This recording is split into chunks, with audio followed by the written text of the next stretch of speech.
dhacay magaalada Boosaaso rabshado dagaal oo ay sababeen koox amardid samaysay rabshadaha ay sameeyeen iyo xabadaha ay rideen waxay sababeen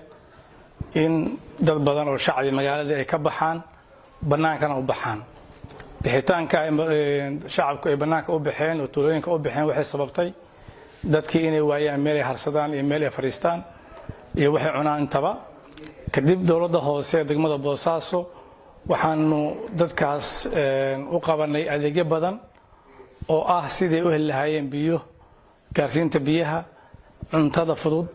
sida roodhiga kalluunka buskudka iyo wixii la mid ah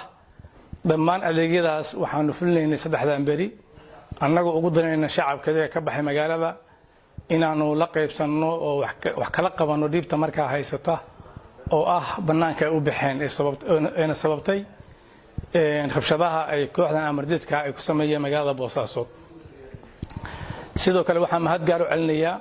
waaxda arrimaha bulshada dawladda hoose oo qayb weyn ka qaadatay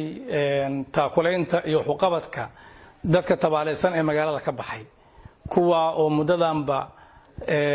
adeegyo fiican u qabanayay oo gaarsiinayay sida la adligeed dadka reer Boosaaso ugu baaqaya in ay joogaan magaaladooda guryahooda ku nagaadaan magaalada aanay ka bixin wixii magaalada ka baxayna ay magaalada ku soo laabtaan oo yimaadaan dibaha hadda dhacay oo laga qaxayna biidnillaahi kariim waa wax dhamaanaya oo la dhamaynayo sharciguna asaga ayaa mar walba shaqeeya oo loo hoggaansamaya haddii Ilaahay yiraahdo intaas waxaan ku darayaa dadka magaalada ku wada barakaca sida gawaarida u adeegsanaya oo magaalada ka qaxinaya inay joojiyaan oo waxa ka waantoobaan dadka inaan la dhibin lacagaha qaaliga oo laga qaaday in laga daayo in shacabka aan dib lagu abuurin barnaamijyada lagu abuurin magaalada aan laga qaxin baan iyagana uga digaya dadka gaadiidka wata si walba ay ahaataba magaalada Boosaaso mar walba waa lama horaan waa magaaladii waa tii la deganaa waa tii lagu baraaray waa la joogaya waa la deganaanaya insha Allah billahi kariim waxyaabaha hadda jira oo sharciyada aana insha Allah waa dhamaanaysa mar walbana sharcigu isaga ayaa sareeya asagaana shaqeynaya isagana loo hoggaansamaya